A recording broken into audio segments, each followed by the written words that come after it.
everybody, and welcome to Off the Rack. I'm Sal. And I'm Tiffany. This is a show where we take the books from the past week, recap them, review them, let you know what we thought about them, and then give you recommendations for books that are coming out this week that we think you should pick up. We're really going to scale back the amount of books we're going to talk about this week, probably because, what? None. You did it to me again! I always do it. I tell you when we're going to go live. I think you're setting them up for yourself. This is like your gimmick. I actually didn't know you were I going think to this go is your live. shtick. I legitimately didn't know. I was like, hang on. Uh-huh. And set this whole thing up. Yeah. So we're going to be talking about Dark Knight's Death Metal #1, which was, of course, written by Scott Snyder with art by Greg Capullo, and its implications thereof. I understand you have at least one other book you want to talk about today. I didn't get a chance to read it. I've just been upside down trying to get everything done. We had a great interview with Dan Abnett, co-author of Annihilation, author of Nova, and, of course, the current writer on the Valiant series Rye. Probably didn't know that Rye was a series. It's out. There's 5 issues. 6th one comes out in August. If you want that show or that book to continue, you must pre-order it. There is no ifs, ands, or buts about it.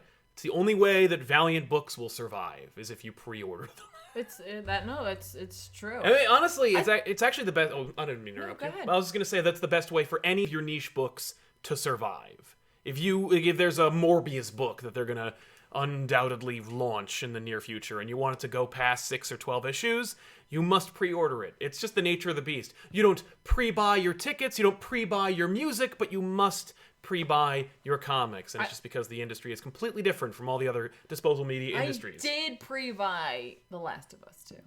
Yes, video games. I don't usually support the pre-order, but I wanted the bonus because I knew I was going to stream it no matter And that's what. the thing, is that at least you get something for it. You get some music. Even if you didn't get a special one, if you just pre-ordered it, you got the ammo. Soundtrack? No, you got the ammo right. expansion and a crafting tab that I didn't take advantage of early on. So.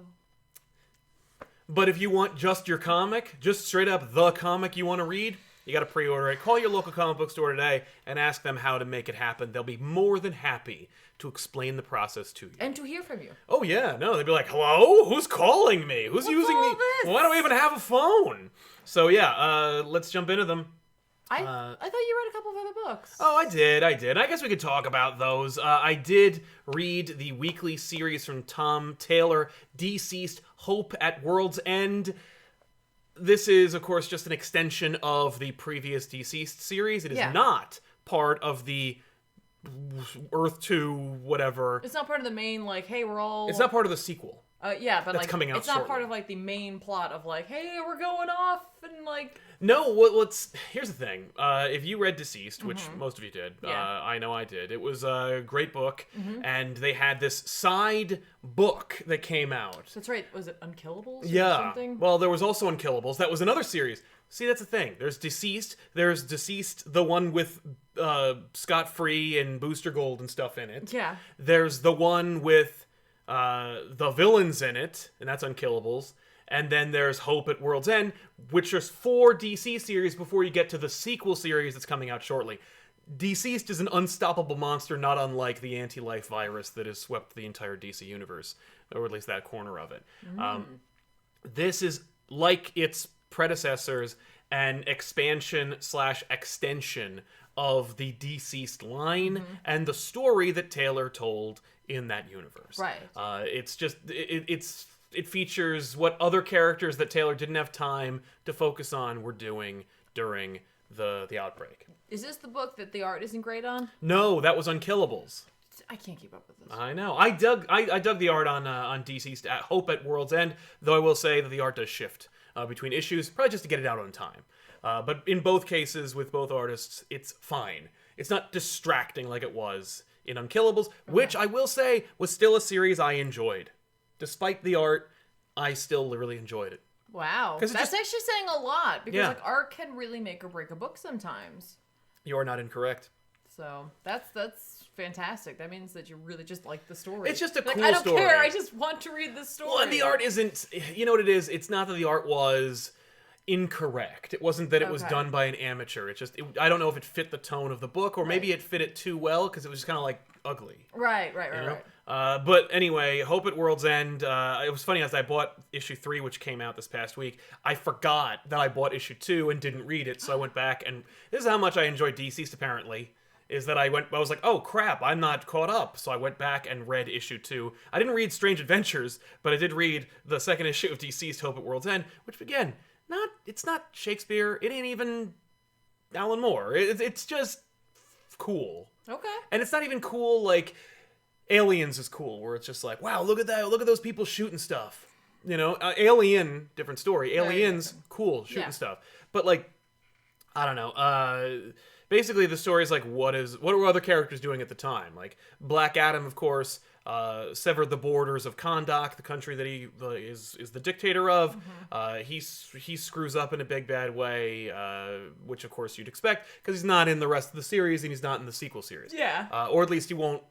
This the thing is that Taylor's like thinking like 8 steps ahead of everybody, because he's like, when the new Justice League comes back to Earth, they're going to have to fight a bunch of characters that they didn't already kill in the previous series. I need to set that up. So he sets up like Black Adam is going to be a problem, or he'll kill him off in this series and surprises in a new and inventive way. Either way, he explains what apparently in an interview Tom Taylor mentioned that Wally West was his favorite Flash. Okay. Which probably made a lot of people squee in anticipation and excitement. Wally West gets a front and center story in issue 3, in which we see that Wally West has a family, and he is wearing that red Rebirth costume, but whatever. Sure. And basically, he is just trying to do his best, and he's like destroying screens. He remembers his family has computers. He destroys all of those, saves them. Taylor ushers out the entire Flash family, which includes Max Mercury and Bart Allen. Everybody's in this, and it's very much a Flash book. Or at least this issue is. Okay. Where they're like, what are we going to do? Batman calls them, so it's like back when Batman was still alive. He's in the Mr. Freeze outfit. Right. And he's like, go into quarantine. I've already called the other speedsters. And Wally's like, I can't do that. So he goes to quarantine. He tells them what he's going to do. And then they cook up an idea. They're like, because at some point, Wally realizes that there is no safe place. Sure. So he's like, we'll just put them on another Earth. So Wally and Bart in tandem run on a like kind of jury-rigged cosmic treadmill and open a portal to another Earth. And they're like, we're going to put everyone from Central City that didn't get virus But up. you can't be certain. Well, they check everybody because they're fast, and we just Okay. take for granted the fact that they're fast. But they're like, we got to be very careful because we can't let the virus go to that world. And so they usher everybody over there, and like, of course, the Horde comes through, like not through the portal, but through their stronghold. And so they got to fight him off. Max stays behind. Actually, what was it? Bart like slows down, gets launched off the treadmill, launched outside. The Horde goes to get him. Max sacrifices himself to save Bart, but not like he gets torn apart, Shaun of the Dead style. More, he gets scratched. He helps the rest of them get to where they need to go, and he's like, I gotta leave. Where are you gonna go? Wally's like, where are you gonna go? So Wally takes him, and he's like, I can't kill him. Break his legs! Right. Well, he's like, I can't kill him. I'm not gonna kill him. Or rip them off. It doesn't matter. Well, he's still gonna turn into a monster. Well, yeah, but you won't be fast. Yeah, that's true. You can just do this. So what Wally ends up doing is he sends him into the Speed Force. That seems like a bad idea? Yeah, but in this, it's more just like everything kind of washes away, and he just becomes part of it. Oh, okay. It's more it's like like a transporter. Right, It it's pulls like- out the virus. And... well, it's like he sent him to heaven, like he put him into Flash heaven. Goodbye. But it was a really, really sweet, lovely issue. It's a cool story, and again, it's just Tom's like, I don't have time, and like I can't sell Deceased, the original series, on with Constantine, Wally West, Max Mercury, Black Adam. Like I can sell you on Batman, Superman, and give a couple of justice moments for Green Arrow. Sell it on Batman anymore. Well, they can still do Yeah. zombie variant covers of Batman on Yeah. those books. Plus, now Damian is Batman, so you can still draw Batman. They'll just do all these classic variant covers of Batman books, but he's a zombie instead. They should do that. Here's one for free. It's the Nightfall cover, but he's a zombie, and so like Bane's got him he's holding him. And Batman's biting him, and Bane's like, ah! Like, he thought he was going to break his back, but instead, he got bit. I was trying to make the Dark Knight Returns one, work. Like the like where he's the jumping. silhouette? Yeah, with the lightning. But it's like blah. He's thrillering. Or his legs falling off or something. Right. I mean, you could. That's the easiest, It's cheapest so thing you easy. could So- do. so Is cheap. just draw that, but his arm is falling off. His cape has holes in it. But anyway, so we're going to get into more of that. But before we do, I wanted to mention, of course, that this show is sponsored by viewers like you. If you're watching this show live, thank you so much for joining us live. We are very lucky to have you here. Because comic book reviewing does not pay the bills like you think. No, we just like doing it. We like doing it. We like having the check-in with you. And it's a way for us to be contemporary and fresh with you every week. I have no other way of being contemporary. No, certainly I don't. Look at the way I dress. But my point was, there is like a barrier between like what the bigger guys do and what the us do. And comic book reviewing is one of those things where it's like, if you want to become part of the big leagues, you got to drop the comic reviewing. We're just never going to do that. So we're never going to get there. No. But like, I don't care. I like talking about new books. Yeah. And I don't want to just give them away for free. So in order to pay the bills, we do appreciate your super chats to help us out in some you know, Thank you. in some direct way. As a result, we're going to read some of your comments and questions here on the show right now. Brian Rowlands, my local comic book store in Central New Jersey, just opened. New York. I'm so used to saying Central New Jersey. Central New York? Isn't it all just one big farm and New York, Manhattan? No. That's like saying that like Central Jersey doesn't exist. Right. Well, no, you see, New Jersey's so small that you can break it up. With New York, it's People say it doesn't exist. No, I know. I know they don't. It's they're North wrong. and South Jersey, maybe, but no, there is a wrong. clear distinction between Very clear. North, Central, and South. Yes. Anyway, in Central New York, his comic shop owner said he'd better add DC to the pull list if he wants them, because they won't have anything but reserves in stock. And that's probably not a outlier. No. So if you do want your DC books, DC also severed their relationship with Diamond Distribution when it came to their collectibles. That one I'm shocked by. Me too. And that sucks. And of course, they just debuted a killer Batman statue. Yes, the McFarlane cover with all the cape. I need it. It's like all the cape. Yeah. But You thought you had all the cape? No. Yeah. The statue has all the cape. that's where the cape is. It's there. The Family Show, I'm curious onto your take as on the Warren Ellis debacle, if you feel like touching on it. Also, I have poor choice of words. I bought 9 of the books you have covered. Thank you. Oh, That's nice to know, that's Family Show. great. Thank you. The Warren Ellis thing I will talk about a little bit. And I'm going to let you do it because I haven't really read up on it and I don't want to... Yeah, more I or only less. had hearsay, essentially. All I will comment on is that I read Warren Ellis' statement on the subject, and if you want to know more about it, don't come here. Go just Google it. But Warren Ellis wrote like a little statement about it and kind of like acknowledging it and apologizing for his behavior. And I will say it's some of the worst writing of his entire career. Thank you very much for for letting us know that that we helped you pick up some books. That means a lot. That honestly does mean a lot, and we love hearing that. Prezi8040, just popping in really quick to share a cool fact I just learned. Kevin Conroy is gay. Just thought it was really cool. Yeah, no, he is. I didn't know that, but it also doesn't surprise me. No. I don't know. I don't know. Yeah, no, I found out years ago, and I was like, right on. Doesn't change a thing. No, not at all. But yeah, no, he kind of suggested it during the Keystone Comic-Con panel. I think I was so just watching you like. Oh, I meant just watching Conroy talk. Well, yeah, but also you were emceeing, so I was like, look what's happening right now. Yeah. I literally, other than the joke Yes. you made, Oh, thank you. I don't remember much of what he said at the panel. I was so enamored with what was happening. He was, yeah. Like, I got to share a stage with Batman. But like that's what I remember that. I remember the tea joke. Right, and thank you. That's it. Yeah. And the music that wouldn't end. Right. Oh my god. At the beginning of that panel. Yes. Yeah, but he's still my Batman. I was reading something recently. Was it his tweet? No. I mean, like literally reading. It was Strange. Oh, Strange Adventures. Yeah, Strange Adventures, where like he's in it, and like I read it in his voice. Yeah. Absolutely. I can't help it. Like, I just hear it. No, he tweeted the other day, he was like, Adam West was my Batman. Like, when I grew up, Yeah. Adam West was my Batman. And I was like, well, you were our Batman. Yeah, no, it's absolutely true. I mean, it does help that I just played Arkham Knight. Oh, yeah. So it's, like, fresh in my mind. Yeah. Man, he's really good in that. But I gotta tell you, Hamill... Oh, yeah, it's really... swinging from the fences right there. It's fantastic. That's awesome. And also, the guy who plays Cash... Yeah. He's great. I love Cash. I think he was in the last one. I love Cash in this world. I like him too. Don't ruin him if you make any more of these games. Leave well, Cash, just put him in the comics. I don't know if he's leave in it. Cash alone. Yeah, justice for Cash. He's so great. He's cool. Delapo Fiemme says, why doesn't Marvel do like DC and make animated movies like House or Powers of X to get people interested in comics or something? Would be a great move. I agree with you, Delapo. I'm gonna make a guess, and then you can totally shoot me down. Yeah. That now it has to do with the House of Mouse and like what their plans might be for future things, and they may not want to commit.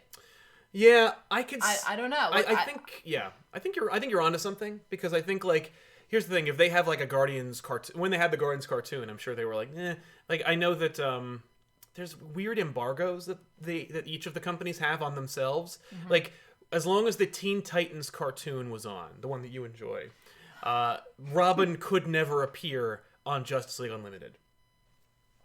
And that's okay, because I loved him over there. Oh, I know, but like they could never do it. I don't care. But like they did weird self-imposed restrictions, and I can imagine that Disney does the same thing, where it's like, Probably. if there is a Spider-Man cartoon show on Disney XD, we will not be making any Spider-Man animated movie. Although, that being said, Sony really has the purview for those. But like, there's no Hulk movies. I don't know. It's weird. My whole thing has always been make direct-to-DVD adaptations of your movies, or of your comics.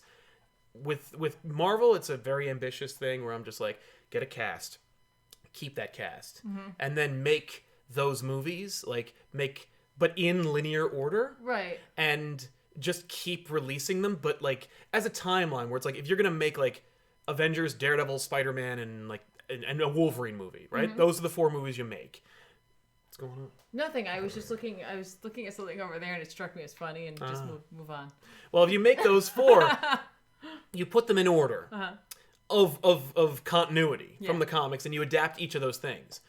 And then the next wave, you put out another grouping that would sell, but in order again, but not in the same, not like that like phase 1 is this timeline, and then phase 2 goes right from that timeline into the next timeline. No, like it overlaps, so that you can like collect all these movies that all fit, and so they're all eventually going to be part of the same linear timeline. I also wonder, like, especially with a House and Powers of X, again, going back to the parent company, whether or not they're like, we don't want to do animated anything that isn't for kids. Right. I think that's what Disney's whole thing is. It seems to be. Right? And I'm not saying, that's just me thinking out loud here, that they may just not want to commit to that because of, like, who their audience is. Right. Although they should know by now that their audience is, adults. It isn't, because it's like kids still watch those movies. Oh, yeah, that's true. Kids still are, like, engaged with those movies, and there's still merchandise if you go to, like, a park when you or a could store. go to the parks or the stores or what have you. They're selling it to children. Oh, yeah. Like, there's the little teeny tiny t-shirts I can't have. Right. Yeah, but you know what they're not selling is like animated movies or even like direct to DVD movie. Like, well, now they have the merch is for the children. Right. But so is the streaming service, because the streaming services, like, put that on their like little iPads or whatever, and like they just go to town and they can watch whatever. Yeah. And I'm guessing that now more than ever, maybe they're worried that having something like that, which I don't know what the parental controls are like on that, because like they really wouldn't have to worry about that, except for like Mando. I think there are no parental controls. I think it's just like if you have Disney Plus, it's all green. Right. Go except for it. You got something like The Mandalorian, which really isn't for. Yeah, but like they're not gonna. But you never know what kids are gonna click on. You know what I mean? Because they also edited all their movies. Right, but I'm thinking like if you put on there a cartoon. Yeah. That is House or Powers of X. I mean, they're gonna put in the Marvel Zombies cartoon. Well, then there you go. Then I don't know. Then I have no idea. Other than like they just don't want to commit to telling stories that they might want to do live action. Right. Like, and I can see them doing that. Like literally, they're just like, no, I don't want to do that. What if we do it? It's like you can't. What if everything? You can't be like, what? But what if down the road we do that? Yeah. No. And I don't mean they're like not gonna the series. Exactly. But they're not gonna do house and powers. But like they're like hoarders. They're like creative hoarders. Yes. What's the matter? There's look at that. a glare from You're my in car. a noir film. Yeah. Thanks. I could go shut that. Nah, it's fine. Dan V900 says, did either of you see the cover of Batman 93 come out? It's pretty tone deaf with Joker bloody in a theater after the Dark Knight Rises shooting. Yes, I did see that, and yes, I probably saw your comment on it. I don't think that that's a big deal. I couldn't care less. I didn't see it. It's a theater, Joker's in it, and he's been the Joker. Like, I think that, I think it's more like the Joker is a monster, he'd do monstrous things. We don't need to worry about how monstrous the fictional characters that we're depicting might like parallel or cross over with real life. Is it the one with him with the Yeah, it's that one.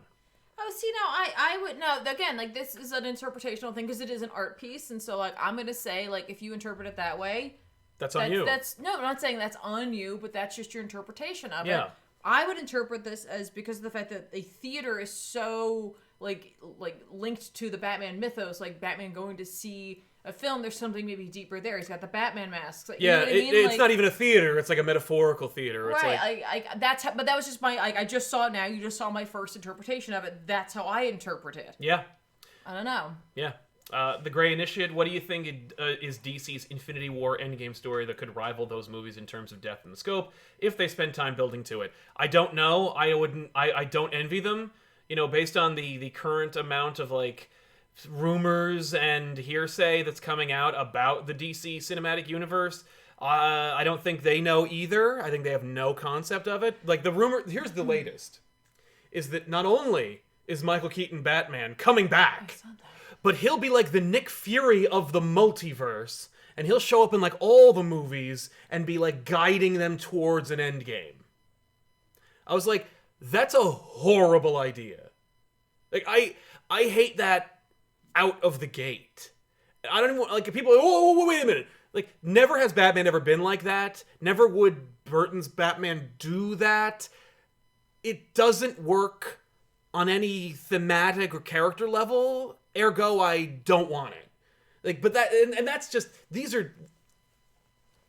There's no no quote, no source. My brain is now like trying to anticipate like colleagues asking, not colleagues like in this universe, but in my regular job, right? Like being like, wait, yeah, try to explain that shit. Because Batman is Batman. Batman sells. I mean, didn't make $1 billion last time he was in a movie, but I don't know. We'll see. I'm not gonna guess because nor would I even guess pitch. Is going to be wrong. Yeah, like, I don't have a pitch. Like, because the biggest thing, the end game of the DC Comics universe is a crisis. And I don't want... And a crisis is house cleaning. It's in continuity house cleaning as opposed to, like, a compelling story that needs to be told that is the culmination of a bunch of plot lines. And so I don't have one. And I would have to think about it long and hard, like, but I don't have the time. But it's a puzzler, Gray. Thank you. TARDIS Man 85, Death in the Family, but he's eating Robin. Yeah, see, that's a cover. Yeah. An Elemental Hero, Louise, says, I don't mean to get off track, but do you think that Three Jokers is going to have a new mainstay idea? No. I think that Three Jokers is going to be kind of like as relatively self-contained as possible. It's going to be like Doomsday Clock, where it's like, when does it take place?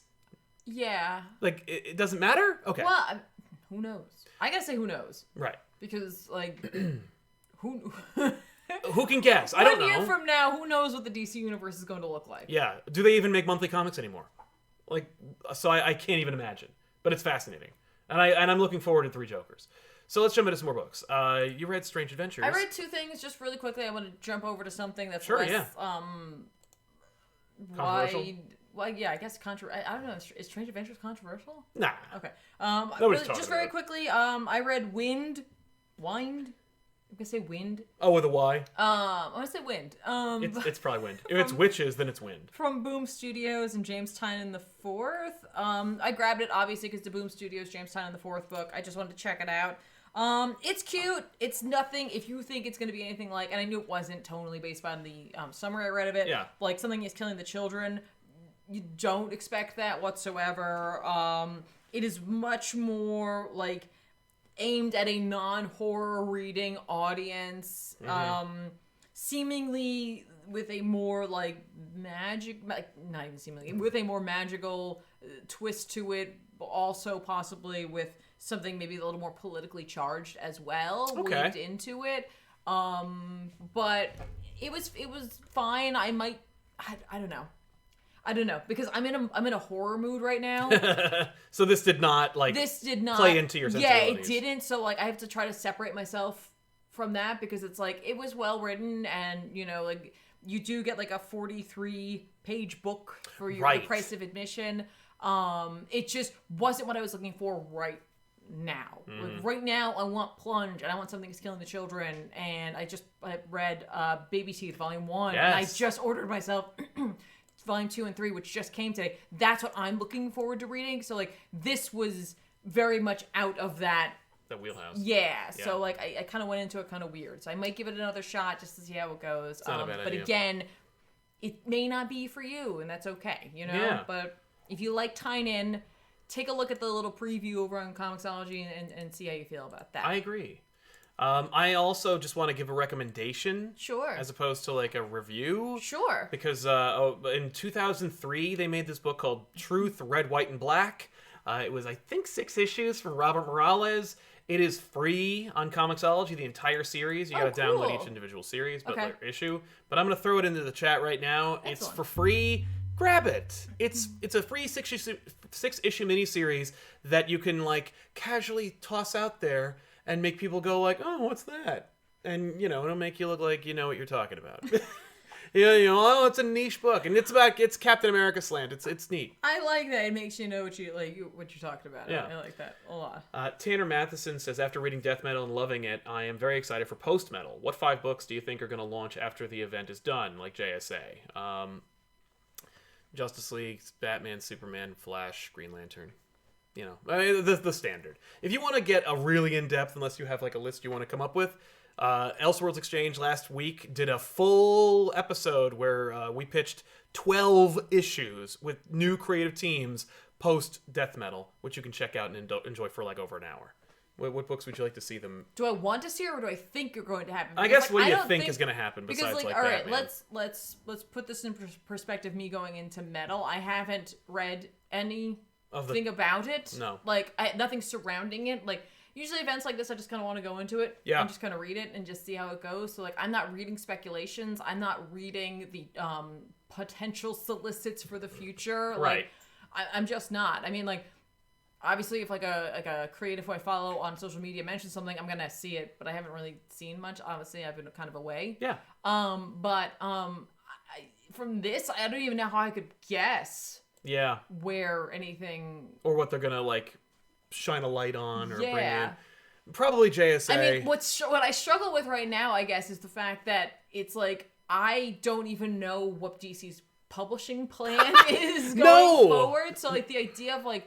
What 5 books? I mean, I could definitely see them scaling down, but like I tell you one thing, Batman in some way, shape, or form is going to be at least one of those 5 books, right? If not 2. Yeah, and Justice League, you can imagine. Right. It's like one of those things where it's like, I mean, like if you're talking about just titles, then like I feel like they're not going to stop with certain titles like action or detective simply because of the fact that they recently celebrated their centennials or millennials. Yeah, their long runs. Yeah. Like I would hope that they wouldn't, but they could also just be like, we'll put that on pause. That's not the same thing as canceling. Let's just pause. My pitch was pause it? Was cancel Batman and Superman and make action and detective the only Batman and Superman books. Like then that would be fine. Like that way people still get those fixes. And by canceling, I mean Yeah. CBR and whatever games website bought Newsarama will tweet about how like they canceled Batman. Click. They didn't really cancel. No, it's just gonna be over there for right now. We folded it into the. What's funny about the action and detective thing is like action and detective have always allowed for other characters to really more seamlessly fit into there, and so it's like you get for the price of one book, you potentially get the main guy guy you're there for, but also other characters thrown in That there. would be a without cool it being idea. Weird because it's not Batman's book. It's not Superman's book. No, they have been, but like. But you know what I mean? You Like could call. I mean, it is doesn't Action say Comics. it- No, it used to say Action Comics featuring Superman. Right, but you you can get away with it because you're like technically. Well, technically, it doesn't say Superman anywhere near that title, so anybody could be in that. That's what I would do afterwards. Like after we were done with the Batman Superman like folding into it, like when we brought back Batman Superman, it's like Action will be like Action Comics featuring, or turn Detective and Action into DC's team up, like a Brave and the Bold type book. Right. I'm gonna guess that like things like Odyssey and Dark were gonna be canceled. Yeah, I have every expectation that Odyssey will Which- be canceled, if not Dark. I am saying the Dark thing possibly because if Tina doesn't come back to it, like they might be like, what are we doing this for? Oh, right. What are we doing this for? You know what they should do if they're going to cancel Dark? What? Make it a black label. Well, yeah. Just put it over there. Just let it. That would be like cool, but also like John's already got a. He's got a book over there already. He does, yeah. It's great. It's a great book. It is. Anyway, yeah. Oh, yeah. But I mean, like, maybe Wonder Woman, but we'll see, because it's like, I don't know where that character's going to be at the end of this. No, but she will be front and center after this, so we'll see. Adam SOS says another Doctor Doom comic pop anytime soon. Yeah, Doom's coming to back issues. Nice. Kyle Farrell, thanks for making DoorDash and everything better. No problem. Hey, enjoy your DoorDash. Yeah. I literally couldn't, like, I was talking to Danielle today about Grubhub and Uber Eats, and I was like, and the other one. And the other one. And I was like, what the hell's the other one? They made it alliterative for you to remember. I know, and I couldn't come up with it. Because the other one rhymes. Yeah. Grubhub. And Uber Eats, I don't know how I remembered that. because it's Uber, that's already been like kind of established in your vernacular. Das Uber. Yeah. Anthony says love. Thank you, Anthony. Oh, thank you. And Deanie Dude 7, have you read Invisibles by Grant Morrison? You covered it on a Hack and Splash page. No. I think you did. I did Nameless. Oh, that's right. You did Nameless. I think you reviewed it at least. Did I? Yeah. It's like a space horror. No, that's Nameless. Oh yeah. Invisibles. No. Okay, cool. I was like, oh my god, my memories are missing. Yeah, no, it's entirely. Nameless. It's Nameless. Okay. Yeah. No. And Elemental Hero Louise PSA Injustice Gods Among Us is free until 6/25. Check it out. And I think we're almost ready to go with the next one. Grayson Red, considering all that's been happening with 5G, Black Batman would have been perfect timing right now and pretty powerful. It could have been temporary, but would have been awesome to see. Oh, I can guarantee you it would have been temporary. Yeah. But it does, with 5G, any plans or expectations you have for 5G, you can throw those right out the window. I gotta say, I think, yes, I'm with you there. Like, I totally get where you're coming from. Yeah. I think the power move here is the rumblings of Milestone. Yes. The fact that Milestone may actually is, according to the news outlets, coming back. Yeah, like, I think that's the power move because of, like, their like where they've come from and like what they were meant to stand for and like them being brought back in and like having that kind of like power return back to them. Like I think there's something to that, and like hopefully DC can get their crap together and get some of these books reprinted so that people can read the original runs. That's the most important thing. More easily. Like that to me, I'm like, that's awesome. Yes. That's awesome. Yeah.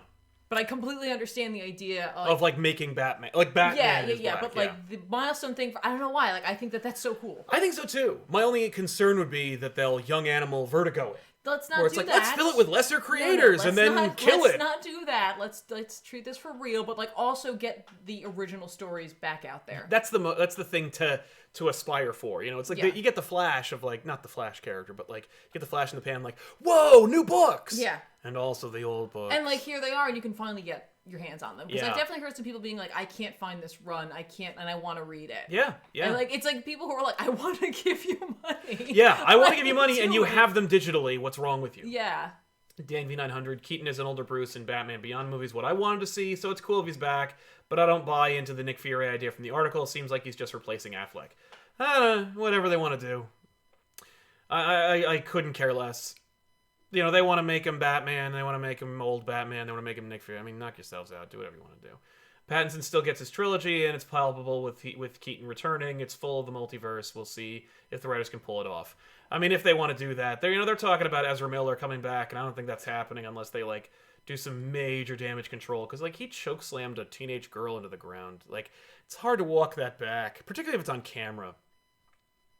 You know? Yeah. It's hard for you to like do the press tour without somebody going like, "Hey, so how much did she weigh?" You know, like. And St. Lucia says, "What do you think of DCU Stargirl?" Not watching it, so I can't think of it. Oh. Not for any reason. I just by the time the day's over, it's 3 a.m. Yeah, that's been lately. What's up with that? I know. So let's jump into it. Any more books from you? Oh yeah, just before we get into the main event. No! By the way, yeah, you've seen this before, but like. Yeah, but that's not what I was thinking. That's of. not you were thinking. It was Nameless. Nameless, yeah. Anyway, Strange Adventures #2 came out. I highly recommend going back and kind of flipping through the first issue because it's been a minute. Yeah. It's been a minute. Don't forget that Adam Strange has been accused of murder and crimes against him and other such things. He asked Batman to investigate, and Batman's like, "We're too close. I'm friends with you." Yeah, which I'm like, okay. Batman can't do it. Like he can't separate himself. Yeah. For this one. It's fine. And so he asked Mr. Terrific to do it. And Mr. Terrific's like, So like Mr. Terrific ends up like. It's mainly Mr. Terrific figuring out if he's going to take the case. That's the whole issue. It is, but it's like really, like, it's kind of a day in the life. Right, of Mr. Terrific? Kind of, yeah. Along with, like, flashbacks, always in quotes, to... Right, are they flashbacks? Are they waking nightmares? It's Tom King, we have no idea. To Adam Strange being on, was it Rand? Yeah. Is it Rand? Ran. 2 N's. Are you talking about the planet? Yeah, not the man. And his adventures there, and like essentially like how like when he gets back, the Picts have kind of taken over everything, and like how everybody's screwed, and they have to go. They've been out in the rurals, and they got to go find this tribe that they kind of like left out there to get them and their army to come and help them. So he takes his like his wife, and like not future wife, but his wife, and they're supposed to go, and her like jetpack gets messed up. And so she's not going to be able to fly with him in the desert, so he has to leave her. Mm-hmm. And she's like, "You'll come back, you'll save me." And I'm like, what is happening here? Happening here? Right. But then his jetpacks fails, but like there's like always like really like cheesy like wink like 50s kind of moments between the two of them, and I'm like, this can't be real. Right. If it is, damn. Anyway, Mr. Terrific has his little T-spheres. Yeah, his T-sphere. I was going to say his T-orbs, but T-spheres, yes. Yeah. And, like, they quiz him all day, every day.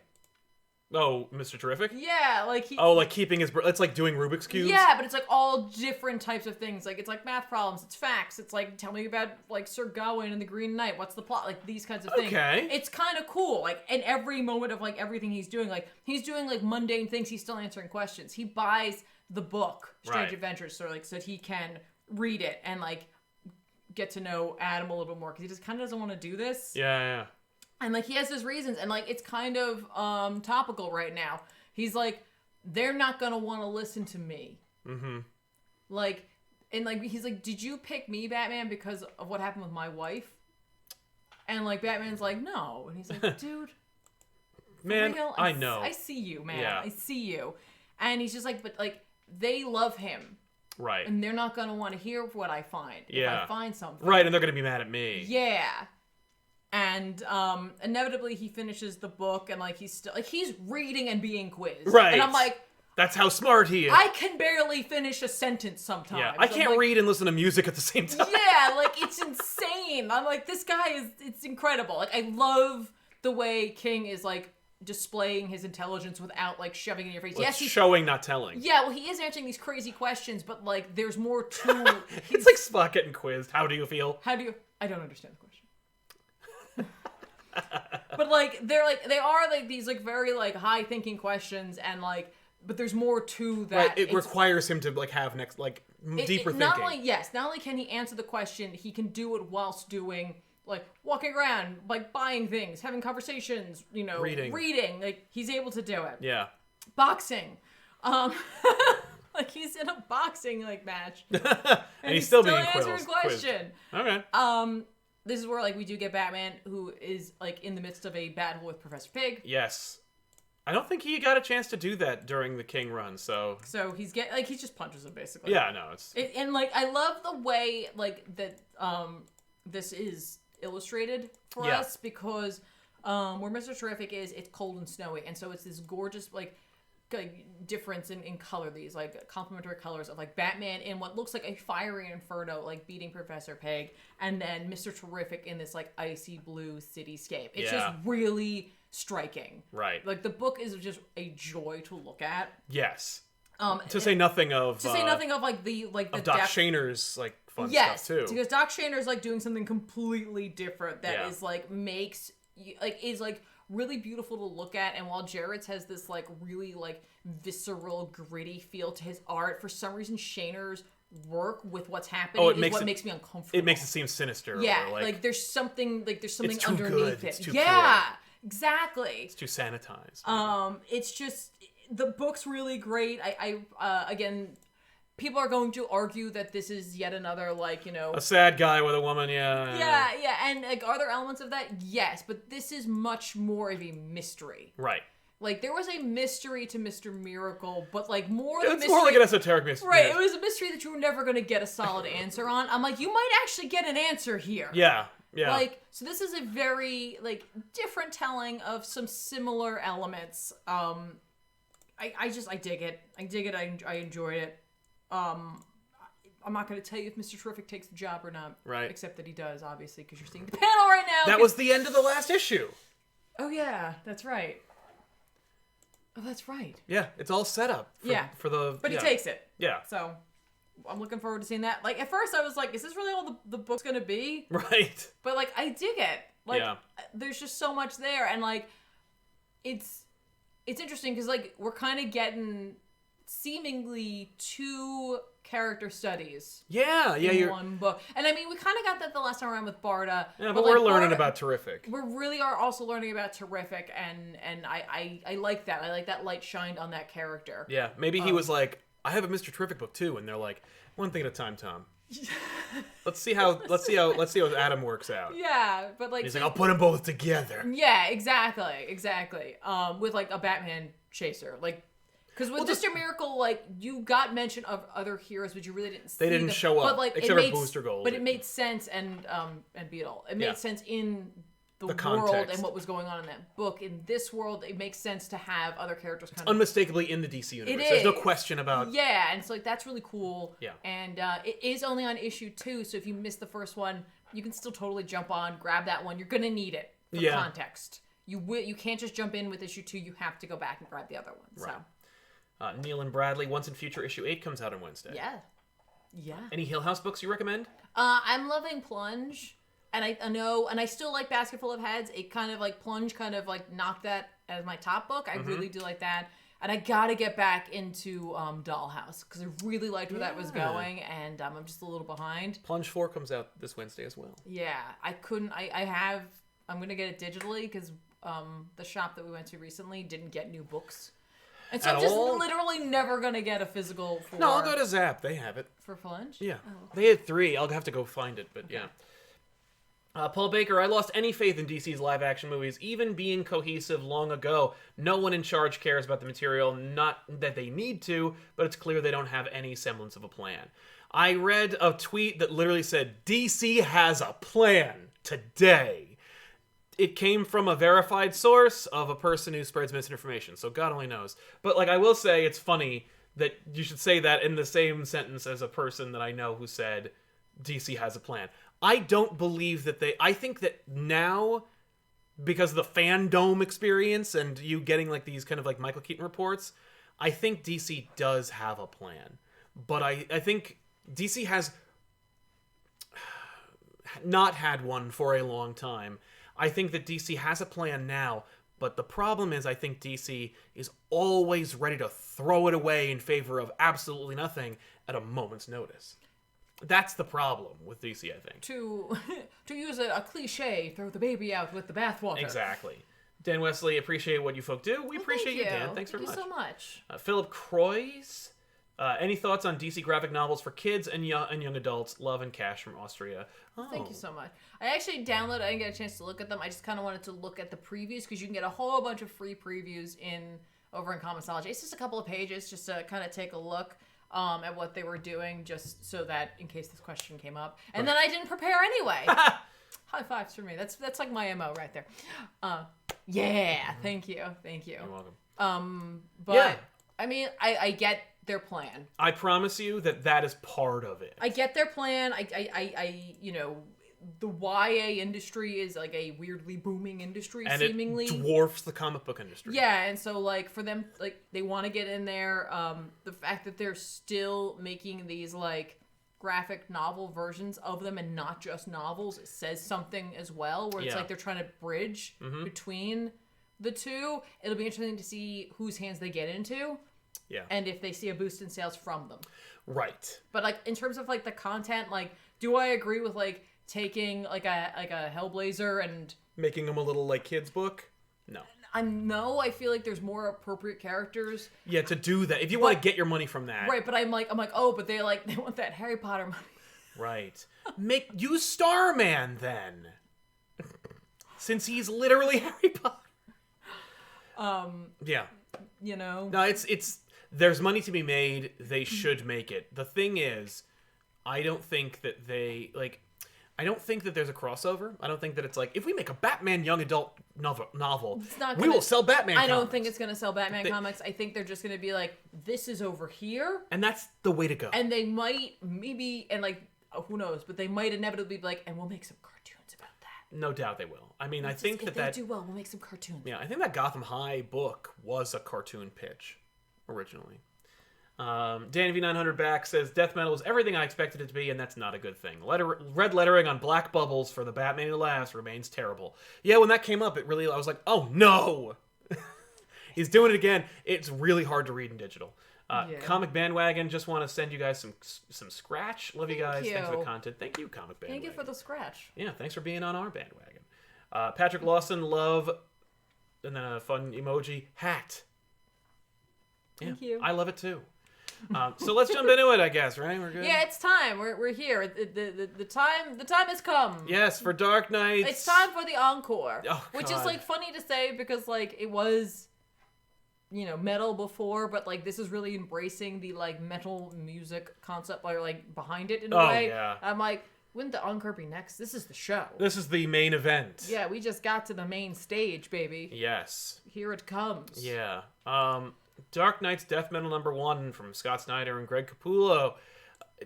So if you have no idea, like if you're like reading it and you're like, what the hell? Like, why is the world like that? You have to read the last issue of Scott Snyder's Justice League run because that sets everything up. Did they? Okay, I didn't read was there like a little summary page? No. No, instead, kind of went into the book. Yeah, me too. But I remembered, I was like, oh yeah, that's right. Because they do reference it. Like, they show you that, like, at the end, the heroes hold hands, sing Kumbaya, but this time, it doesn't work. And Perpetua wins, and then the heroes all die, and then they're resurrected on the moon, and they're wearing, like, I don't know, Kryptonian outfits, but they're not really Kryptonian, I mean, like, from the movie. And then, like, they're like, there's a portal, and they're like, do you dare to go in? And then they go in, and now it's this. And so we're in this like wasteland of characters and references, and the idea here is that like the DCU has been changed, not unlike Battle World from Secret Wars, where like there's like a map. There's a map and realms. It's like Battle World and also freaking. Oh, Old Man Logan. Thank you. Yes. But there's a map, and it tells you, like, what to expect. There's the Arkham Wastelands, the fall of Captain Atom, probably Pym Falls, Castle Bat, Themyscira, obviously, Megapocalypse, and the Hell Cafe. Cafe? That's what it looks like. Yeah. Anyway, so the DCU is now this, and the heroes are just kind of like stuck trying to make sense of it all, and they make a point of saying very early on, like, this is the DC universe. You don't think it's not. Don't think it's some sort of like other thing that we'll reveal later on. Nope. This is where it is right now. All of your favorite heroes are gone. Well, unless they made it, in which But case they're not they're your this. favorite hero. Like, they're not the hero from the book you were reading. No, they were. Like Wonder Woman, Batman. No, I know, but I meant like they're like. I think Swamp Thing is. I understand what you're saying. Well, first of all, he was not. So thanks a lot, Scott, because he was dead in the other book. Well, now he he's wasn't not. I mean, he wasn't himself. Right. But no, I'm just saying like, but your story isn't going to be continuing from here. That's what I'm saying. Like, they're not the character that was in that story. No. They are the same person. It's just don't expect those beats to show up in here. There's no crossover with the rest of the books you're reading. No. So yeah, Wonder Woman, I guess, is an agent for the Dark Batman who have taken over the world. They all rule these things, and she's in charge of like this like Hades like realm. They're in hell. Yeah, and I think it is actually Hades. They call it's it not hell. even like, but Yeah. You know, it's fitting for her, right, in her Greek mythology. Yeah, no, well, apparently they turned Themyscira into hell itself. Yeah. And so Wonder Woman is kind of like the guardian steward of that place. And but because she has access to like Themyscirian magic, she can like make secret weapons that she'll later use in the story. And the Batman have ordered her to melt down the invisible jet to make weaponry, and so she does. We find out Joker has not escaped the wrath of the evil Batman. Yes. It's Joker. This is like, well, which one of three? If it's written by Jeff Johns, Snyder does not care. And so it's Joker. It's his Joker. And Joker did not die, and they're keeping him in a cell next to like Captain Cold and the Riddler and stuff. Yeah. So we're setting up like the next bunch of Batman. And if you thought like, oh, like we're going to see those Batman from Dark Knight, these are new evil Batman. Yeah. Which includes like the Warren Ellis created Dinosaur Batman, which Warren Ellis is going to write a 2-page backup in one of the stories, and now because of his controversy will be excised from the book and never to be read again. But he pitched that idea where it was like, what if Batman uploaded his consciousness right before death into the robot dinosaur? Right, and I guess was angry about this because this is a Batman who has like some ego and rage issues. Yes, yeah, he really doesn't want to take any guff for from his Wonder tiny Woman. arms. Yeah, that's very true. Listen, if you're gonna be a T-Rex, you have to take everything that comes along with it, and that means jokes about tiny arms. That's right. Although, you know, when I first heard the idea of Batman being a dinosaur, I was like, well, I'm not 8, so I don't think that's awesome. But like the panel that depicts like the Batman inside his mouth, I was like, that's kind of a fun visual. Sure. And that's the thing. You really, if you are down for like fun visuals, this is a book that is made specifically for that. Yeah, and I mean, like, what's funny is, like, this dinosaur definitely helped me make the connection to Old Man Logan as well. Right. Venom dinosaur, Batman dinosaur, both T-Rexes. Both have distinct personalities. But yeah, so anyway, all hell is broken loose. The world is now run by Perpetua / the Batman Who Laughs / other Dark Batman. Wonder Woman is like working for them in as much as she is trying to save as many people as she can. So she's working with the enemy, but she's not really working for the enemy. She's secretly conspiring against him. That's the story. The story is that. And each person who is working, like, each one different of our heroes, like Aquaman and what have you, all have a Batman who they have to answer to, essentially. Yes, like, each of them is ascribed to they've different got Batman. a Batman. She's got, like, Mage Batman. Yeah. The world I kind of want to see because that really stokes the old D&D fires. Totally. Although I am very interested to know more about this Red Batman. Whose, like, skin is his own cape. Yeah. Which is, like... Normally, I'd be like, oh, well, it's like a bat's wings. But when he has a skin cape, that's where I'm like, that's weird. That's weird. It sweats. The skin cape. It's like... Ew. So, yeah. Anyway, But then the black text with the red writing shows up. Like, oh no, Batman Who Laughs. Which, again, if maybe we don't have a physical copy of it, maybe in physical it's better. In digital, it is a struggle, especially when you put it on a blue background, because you're already dealing with the fact that red pushes and warm colors push and cool colors recede, right? So the background already is like way back there, and then this red is just pushing and slapping you in the face. This is like a skin cape. Just slaps you right in the face. I will say that this is a little easier to read than the Batman Who Laughs miniseries. I actually had a harder time, but I think I read it on my phone. That'll do it. And that was a really, really bad decision. Yeah. Also, there's a couple of like almost meta moments. There's a lot of meta in this book. There's quite a bit of but meta. There are a couple of moments that like really stand out. One is there's a moment very early on in the story in which Batman tells a very long and boring history lesson that you didn't know prior to this. That sets up what's going to happen later in the book. Sure. God damn it. Yep. But he sets up this thing, but he pays it off literally in the same issue. Yeah, which I was like, okay, cool. I was not like that, but I was like, okay, cool, because I didn't have to remember that there was a history lesson for like 5 issues. He likes to remind you. At least the thing about Snyder is if he's gonna do that, yeah, he'll keep reminding you about it. So right. so the burden of responsibility isn't on you to remember his history lesson from the first issue. That's true. But Batman's still around, the real Batman. Yes. And he's wearing a leather trench coat for no reason. Because he looks dope. Because he looks dope. That's why. But he does look dope. Yeah. So Batman Who Laughs is having is holding court, and he's meeting up, no pun intended, and he's meeting up with like all the little like stewards and all their respective bats. By the way, the stewards are like interestingly selected. Like it's Harley. Yep. And Aquaman and Wonder Woman and Scott Free. Yep. And Superman. Well, no. And that's it. And that's it. I think I thought there was someone else, but whatever. Yeah. Oh, Shazam. And Shazam, that's who it is. Well, they talk about what Shazam and they just tell you like they're giving you little touchstones like this is what Shazam's up to. Oh no, that's another world. Yeah. That's a different world that's a different multiverse That's right. So it is just those four.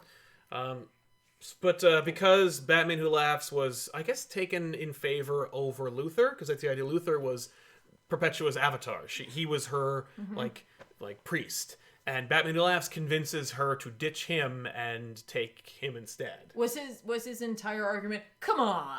I think it had to be. Like I'm so much more marketable than Lex Luthor. Come on. And Batman Who Laughs knows that because he says, "I know what you're saying. You again. We're so sick of you." Hi, Scott. Hi. You watch the show. But yeah, no, he's absolutely breaking the fourth wall by reminding you, like, yeah. I know, it's me, but like, obviously, right? So he sets up things, and then Batman reaches out to Wonder Woman via telepathy through Jean, reminding you that... No, it's not through Jean. He used the signal that Jean has, and he recreated his own version of what Jean did so that he could talk to her. Thank you. And like make it completely like off of their radar. Yes, exactly. But of course, Batman Who Laughs already anticipated it and used it. But it reminds you in very, very basic terms like what happened in the last one, while also touching upon imagery from a story that DC doesn't want to remember or deal with, which includes DC Rebirth and Doomsday Clock. Yeah. So you get the image of the Justice League going into that portal from the Justice League book, while also having the visual from the cover from Gary Frank of the Justice League reaching for a mysterious blue hand from a portal. But also showing that manipulation has like an inverse effect. I don't know. I think it's that there is like either the dark or a different multiverse where it's like Perpetua's hand instead. Yeah. But keep it going. This is where we are. I mean, like, I don't want to go page by page over this stupid thing, but like... Right. Essentially, it's like Wonder Woman... Batman Who Laughs kind of gets the feel that Wonder Woman's totally not in on, like, everything. Because he's talking... Batman's talking in her head, and so she's just she's not paying attention. He's like, hey... Are you talking to Batman in your head? Who are you talking to? Yeah. Because it's not me. Yeah. But then Batman shows me, it's me. I'm here, and then... I'm here, and I must be sweltering in this outfit. Well, I don't know. Maybe it's cold there. Yeah, probably. I don't know. It could be like a nice 60 degrees. He'd be fun. Yeah. But he shows up. He's wearing like He's wearing a Spawn action figure costume. He's wearing a cloak of invisibility, essentially. I love the cloak of invisibility. I thought that was fun. Yeah, it's cool. It also argues to explain the code. It's like, no, he's wearing that over. Oh, that's right. He's got it's like a thing he's wearing. He's got it over it, and he's just like, hey, because like Diana's like, hey, are you like far away from here? He's like, yeah. No, I'm right here. Hi, I'm Batman. hello. I'm a liar. And then he uses his history lesson of like how like there was like a Revolutionary War fought where they are, and his dad told him about it. How it was like essentially like using guerrilla warfare. They were called they used beats, like their drums, to scare the British, but they ended up calling them bats, so they're like the dead bats. Yes. Whatever. So he uses the Black Lantern ring to resurrect them and start this big fight. Yes. Right? Between batified other members of this. Exactly. Like Bat Etrigan. And Bat Clayface. Or Batrigan and Bat Clayface and Bat Penguin and Bat Slick Man. Wow, that one's stretching. Literally fart. Oh my god. So yeah. But so then we also see that Jonah Hex is there, and like he's like kind of in charge of like all these undead folk. He's just like, here, I gotta leave. Batman's gotta go. Yes. Take care of this, Jonah. And Jonah's like, cool, right on. Can do. And then we check in with the main man, who was funny because like I was like, he better be in this. If you're gonna do like a metal, like, you know, music kind of thing, you have to have Lobo. You better have this Metallica roadie character show up. Yeah, and Lobo is there, and he's actually has a mission. Yes. Because he's worked with Batman before. Yeah. In fact, he was part of the Justice League America from DC Rebirth, so that makes sense. But yeah, he's part of a deep space mission. Yeah, and he has like an axe. And I was like, it's an axe, but it's not like a music axe. Oh, but, that's like, too bad. He should have something like that. Agreed. So Wonder Woman. Swamp Thing is like. Swamp Thing is like hanging out with her. He's like her major domo or something. He's like an advisor, and like basically. I think she's keeping him there to help keep him safe, and like the Batman Lab often uses him as like a way to get her to do things, because he's like, I could just burn the rest of the Parliament of Trees, which is already burned, but whatever. He didn't read that book. I mean, maybe what that means is that like Tynan, if comics had come out, it comes back. I don't know. Like maybe he's already spoiled what's gonna happen. There's no way that he and Tynan are not in cahoots. I don't know, but like I don't care. Fine, whatever. You get this really sweet image of like this perpetually burning Swamp Thing. Yeah, like he's like a Tinder bundle in Survivor Man of a Swamp Thing, basically. And they also they had a prisoner transfer. They had a prisoner transfer who they brought in, and like they're meant to be put directly into the pit. Like they're not supposed to go to the cage. They go down there, and no one's supposed to talk to them. Yep. And like Diana's like, yeah, I'm gonna go do that. I'm gonna go do that because she thinks she knows who it is, and like Swamp Thing's like, this is a bad idea. Right. That's all I'm gonna say. This is a bad idea. It's like he knows he's not gonna stop her, which is I think very fair. And I like the fact that he is here, especially considering that they've been on a team together from Justice League Dark, even if they're not paying attention to what is currently happening. At least they're paying attention to the fact that they're teammates. Yeah, and so when she gets down there to the prisoner, it's Wally West. Right. And Wally is in his, like, Dr. Manhattanified current incarnation. Yeah, and so then we kind of get, like, a, hey, here's what's happening. Right. A little rundown about, like, Wally's like, here's what it is. Yeah, let me give you a full rundown about, like an info dump about what we can expect. And so, you know, he's like, you know, it all matters. There was a big mantra they were talking about earlier about how death metal is going to be... They changed the ending, apparently, after they dropped 5G and Dan DiDio. So they were like... doesn't surprise me in the least. No. And, like, that's what I anticipated was going to happen. Yep. But, like, this is all... It all matters, but in a different way than what Doomsday Clock said it all matters. No. Yes. Very much so. And that's what this double page splash is all about. Yeah, and that the idea is that, like, Perpetua's people essentially would go and, like, create a multiverse by dying. Yes. And, like, being almost like a spark for a multiverse, and I guess, so, like, they all exist, but, right. like, Perpetua's different, and she didn't do that, and, like, she used chaotic energy instead, so that, like, she could rule it, and then when her people found out about it, they're like, screw you, you suck. Right. And they put her behind the source wall. Yes. And now she's not behind the source wall. But the idea is that there's, like, chaotic energy and... they call it chaos magic. Sorry, chaos magic. And I was like, okay. But they also call it energy, I think. Yeah. Crisis energy. Crisis energy. And it's connective energy. Connective and crisis energy. That's it. Sorry, not chaos energy. Yes. Chaos magic, crisis energy. Yep. And connective energy. Right. And, like, Dr. Manhattan had connective energy, even though in Doomsday Clock he creates a multiverse by, like, doing one thing. Uh-huh. But he does have the ability to create because he is, like, godlike like that. He can really do both. He really should be the avatar of both things. And she taps into this, like, crisis energy and Yeah. Yeah. And makes this. Right, but like she's also currently like just destroying multiverses because like I guess they're gonna like just gather all the energy from that, and then she and the Batman Who Laughs are going to remake everything. The multiverse or everything. All the multiverses. Yeah. And like right now, I guess the dark multiverse is powering or is helping out, and so like that's why she needed him. That's why she traded up. Yes, he was like, Luthor. I'm willing to give you all the energy from the dark multiverse. And so like I guess a bunch of the Amazons and Superman are all like on those antennas. Yes. Like feeding things right now. Yeah. Because he says, he provides the conduit to the dark multiverse where the greatest crises are always happening. Yeah.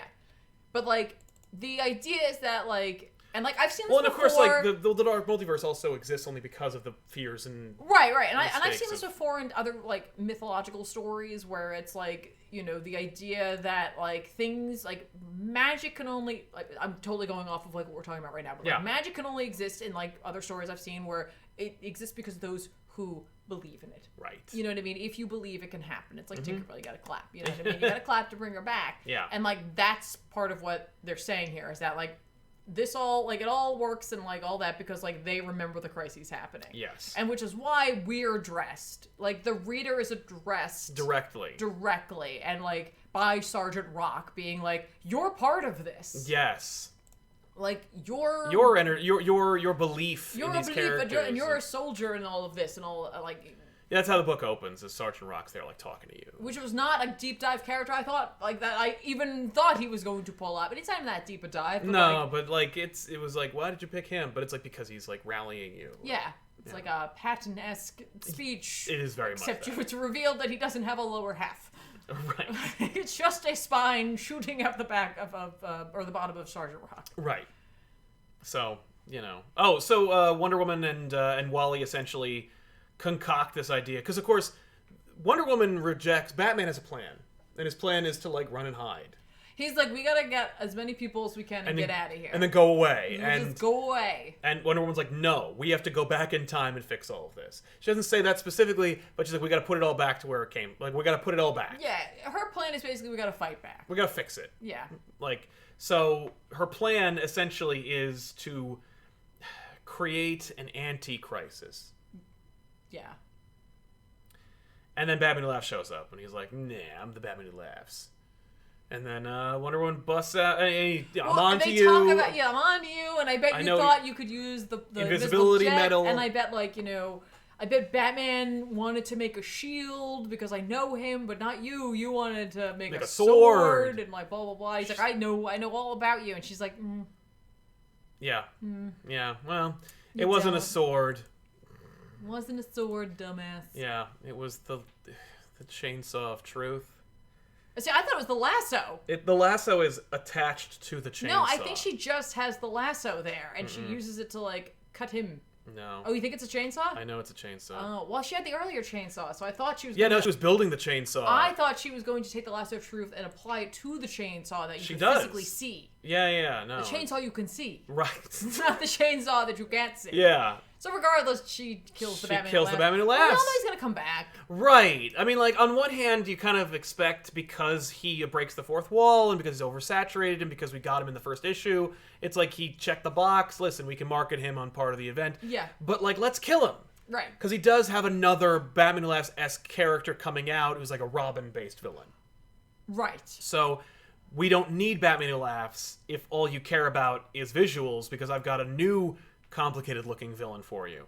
But anyway, so Batman... Oh, when Batman Who Laughs' plan is like his old plan, where it's like kill everything, start all over again. But he dies. Wonder Woman kills him, and they're like, oh crap, he's dead. Yeah, quick, push the unhappy Watchman button. Yeah, push the Watchman button. The anti-Watchman button. Yes. Which is subtext I don't want to get into right now, but like, yeah, push that. And that enacts Batman Who Laughs' plan anyway. Yeah. And then... It's the final Wayne. Yes. The final countdown. Right. So then Batman retrieves, Stumpy Sergeant Rock, tells him stop talking monologuing. Yeah. We gotta get started. We gotta go. It's time. Yes. And so it's setting up the whole Yeah. the whole event. Yeah. So it's here, and there's a lot to unpack.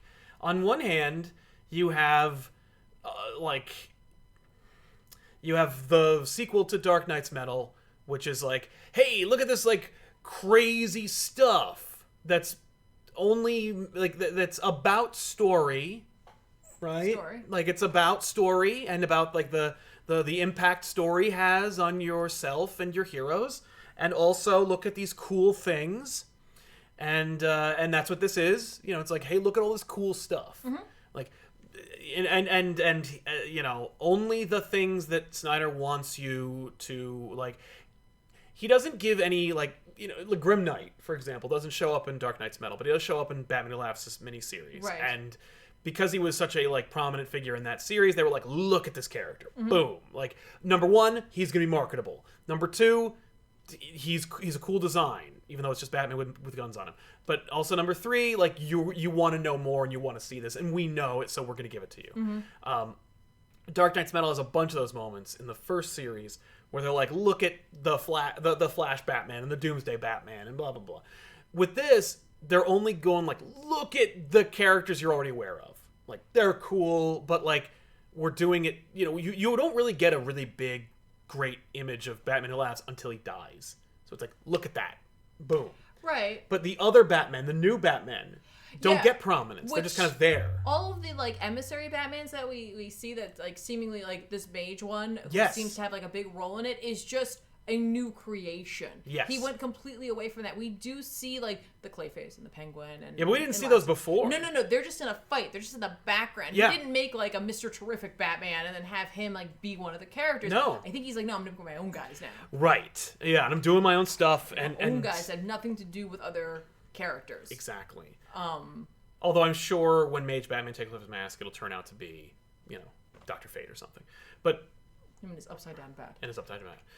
So but there's a lot of like, but my point is that like the visuals are there and it's cool looking while also not being like grotesque or like, you know, he's not like just like, oh, Greg, each page will be a cool moment. You know, like each page will just be cheesecake and cool shit. Story is told, and like, you know, it follows the flow of like, you know, how Scott wants the panels laid out and all that, and like obviously the two of them are working in tandem with one another. It's not doesn't seem to be like, you know, this is how it's gonna go. It's kind of more or less like a, you know, let's work together and tell this story. Yeah. I'm like, so like, there's a part of me that's torn on this book because I'm like, as a summer blockbuster, admittedly, this is ridiculous and over the top and like, whatever, right?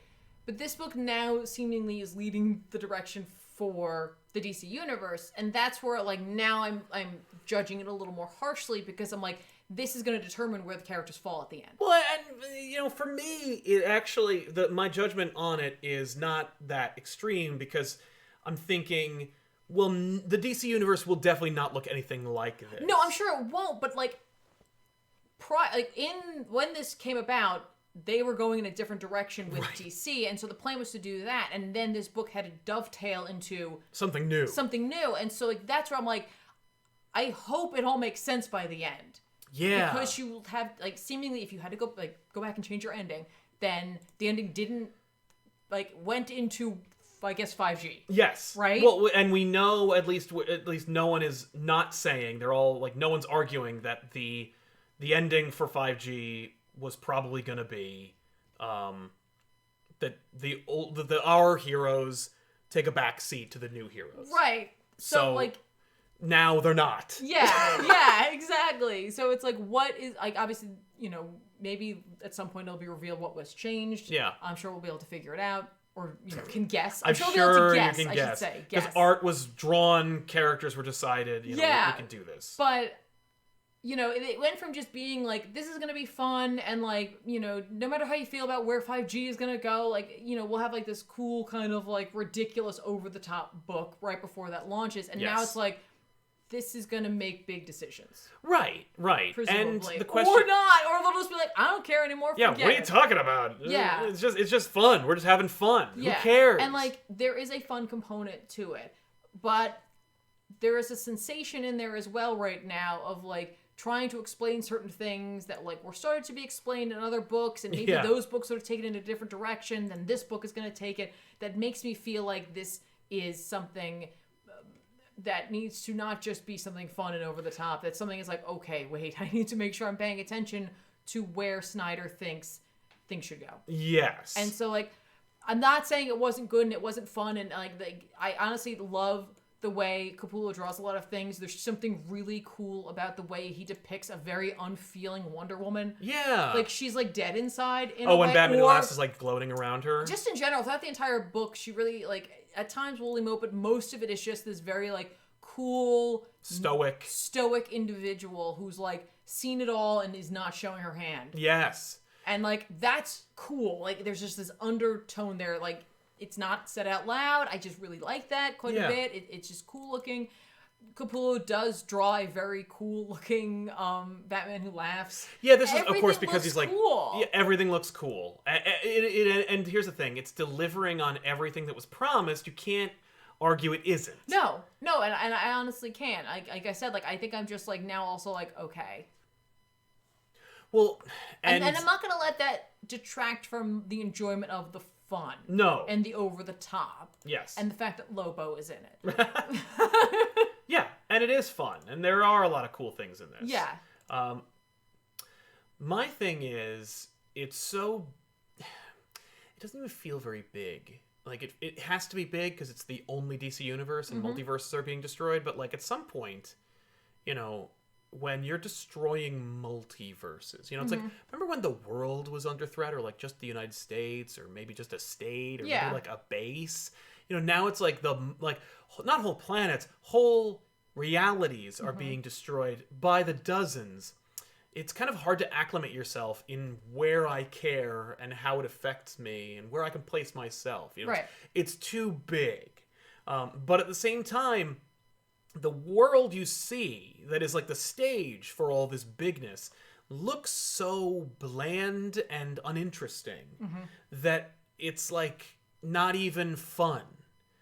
And I think that it's supposed to not be fun. Like, it's cool, but you don't want to live there. Oh, I don't want to live there. And I don't either, but at the same time, like, the world seems to be like it's like the moon. Yeah. But there's also sometimes a convenient forest. Right. You know, but only when Batman needs to reveal himself. Sure. Well, you know, yeah. But, like, also there's hell and lava pits. I think that the universe that they created is very much like, you know, like an old metal, like, album cover. You know what I mean? Where there is, like, this, like, emphasis on, like medieval kind of stuff, right? And like they've really embraced that, and like you definitely see that. But like, why? Like, and that's the other thing is that, like, why is it cool. that? Like, I don't know. Like, who when Perpetua's like, okay, I've got everything all set up. I guess why is she like, okay, and it's gonna look like this, and only jackets will be available. We'll have spikes on the shoulders. I think the Batman Who Laughs determined this. Right? He's like, it's gonna be really cool. There's no bone in Bruce Wayne's body that thinks this looks cool. Yeah. I don't know.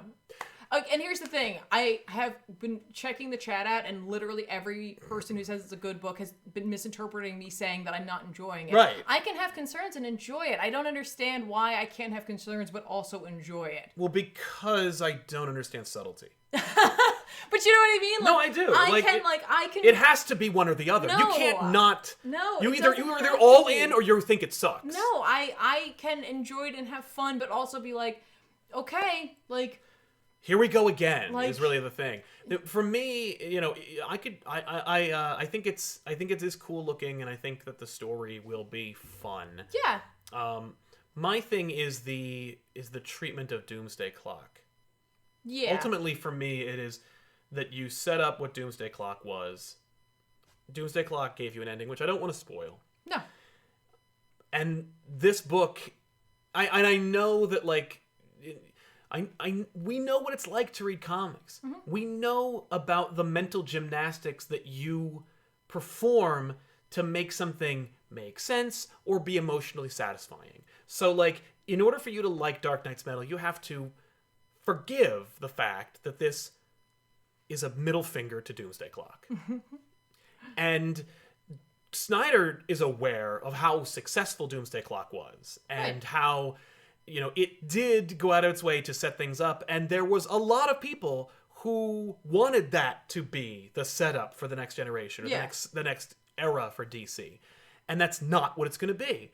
And so he is doing his damnedest as a writer and as a mover and shaker at DC to reconcile those two things. Like the things that he wants to do and his own personal desires with this thing he doesn't want to acknowledge.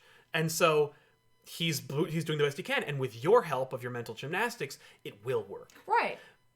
But I know that he doesn't like that. Right. And doesn't want to acknowledge that. Right. And I know that this whole thing is undermining what Doomsday Clock did. Sure. And like, as a reader of that book and as an enjoyer of that book and as a person who was excited for what meant, to overly complicate it with this is to miss the point and to undermine it entirely. Like, for me, that's what it does. It just it hurts Doomsday Clock, and it hurts the direction it was supposed to go in. Johns has no pull at DC anymore. Like, he is a freelance. He is a glorified freelancer in the comics world. Yes, he's a producer on the movies, and yes, he has his own company that but like, they license his company to make books. He wrote 3 Jokers. If Snyder doesn't want to acknowledge 3 Jokers, he ain't going to acknowledge 3 Jokers. If the people that work at DC don't want to acknowledge anything Johns does, they're not going to. And that illustrates his level of involvement and influence over the comics arm of DC. So for me, it's like it's something else. It's like I see what you're doing. Yeah. I don't want to do that. No. And then just doing this instead. Yeah. I gotta say too, like, again, everybody, listen to me right now. We both said it was fun. Yes. It's fun. We're not saying it's not fun. Right. It's fun. But I guess I don't think it's fair to creators to ask them to midstream change your ending. I honestly don't even think that they called Snyder and was like, you gotta change it. I think he was like, ooh. Like, I think he's... Okay, if that's how it was... No, I think he saw it as an opportunity to do something more. Then that's fine, because that means that's the story he wanted to tell, as opposed to them being like, hey, Scott, you gotta change this. Right. You gotta change this right now. Yeah, you gotta get this the hell out of here. You know I'm what so I mean? on board. Like, because it's like, that sucks, because it's like, you worked... Like, even if you didn't want your book to end that way... Right. Like, you worked towards that, and then to have to, like, put the brakes on that. But if he made that decision, that's great. Yeah, no, I think that it's more like they were like, because I don't think Scott had anything to do with 5G. Right. So for him, he's like, oh, cool. Well, then I won't leave. Then that's great. Like, if he made that decision to change it, that's awesome. Yeah. You know? Like, I think we're going to see a lot of cool visuals from here. I'm excited to see, honestly, Lobo be a part of this. I'm very happy about that. I think that's going to be fun. Again, it's not because, like, I'm the world's biggest Lobo fan. It's not like I think it's going to be narratively satisfying as, like, a reader of fiction. I think it's just like, like, in a book where the Batman Who Laughs wore a knight's suit for no good reason other than, hey, let's give you another reason to draw a cool variant cover or get an action figure out of him. Like, yeah, throw Lobo in there. Yeah. I would love to see Lobo, like, kick ass and take names amongst these, like, characters I have no regard for. Well, it's just fun and ridiculous because of, like, Lobo's ability to, like, completely undercut a situation. Yes. Like, I Lobo really, he could... To that, like, I kind of honestly hope that the Batman Who Laughs isn't dead, because I want Lobo to pants him. Yeah, like, or whatever. I don't know. I don't think he'll be dead. I think he'll be transformed. Lobo's the kind of character who may actually, like, hit on Perpetual. Right. Yeah. And that sounds fun. Like, I think that's silly. Like, I think it's silly and it's fun, and I do honestly look forward to seeing how Scott is going to undo this. Right. Because he literally, it's like he painted himself into a corner as, like, the challenge at the beginning, where he's just like, how am I gonna fix this? Right.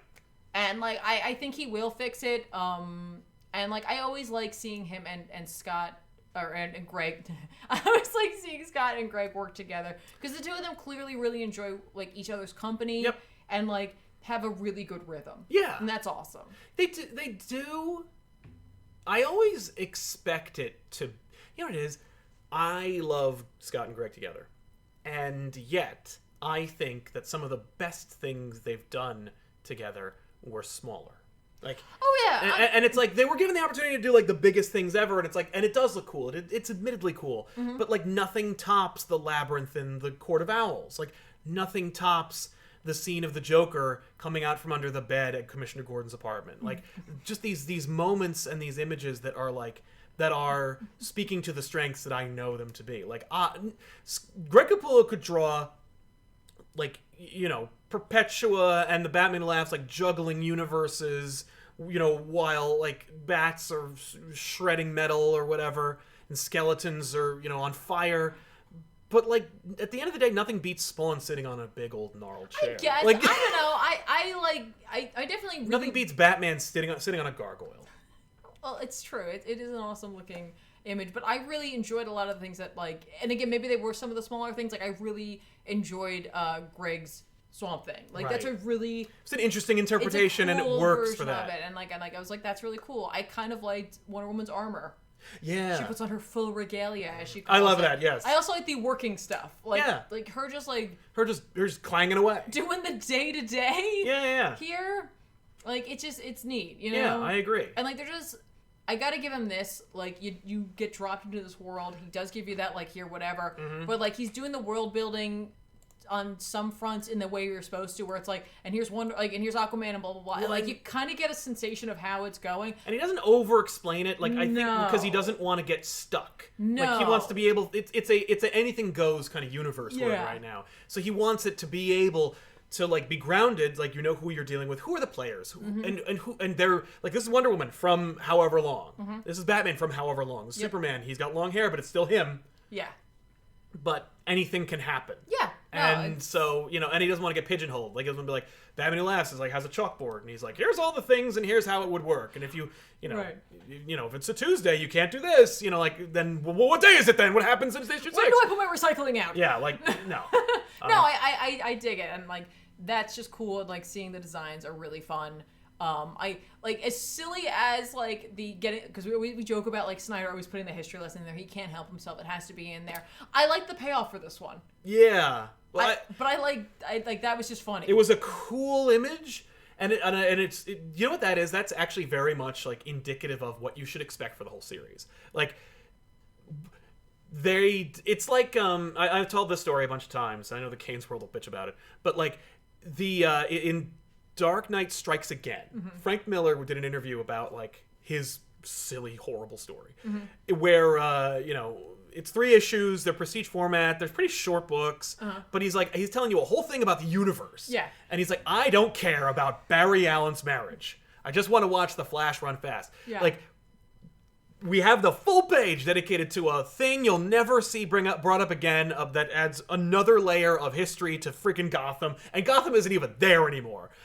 And yet, Batman has a Black Lantern ring. Where the hell did he get a Black Lantern ring? And the fact is, who gives a shit? Yeah. And that's the thing. It's like you're going to see callbacks to continuity. You're going to see references to the greater DC universe. You're going to see, like, a greatest hits album of, like, things that Snyder knows you like and things that he personally likes. And it doesn't matter where they come from. No, I mean, he's done a good job of creating what seems like insurmountable odds that, like, these characters are going to have to figure out how to, get beyond and defeat. And, like, I am honestly interested in seeing how he does this. Yeah. Like, I said, like, I know I said it's like he painted himself into a corridor, or, like, into a corner, essentially. It almost, honestly, I shouldn't have said that. It's like we turned on the laser grid in the hallway, and Scott's gonna figure out how to get to the other side of it. Don't worry. Yes. Not one scorch mark. Like, right. I think that the thing that made me go, like, oh, like, anything goes, and also, like, I'm kind of excited to see where this is going now, was the killing of the Batman Who Laughs. Yeah. I don't believe it for a second.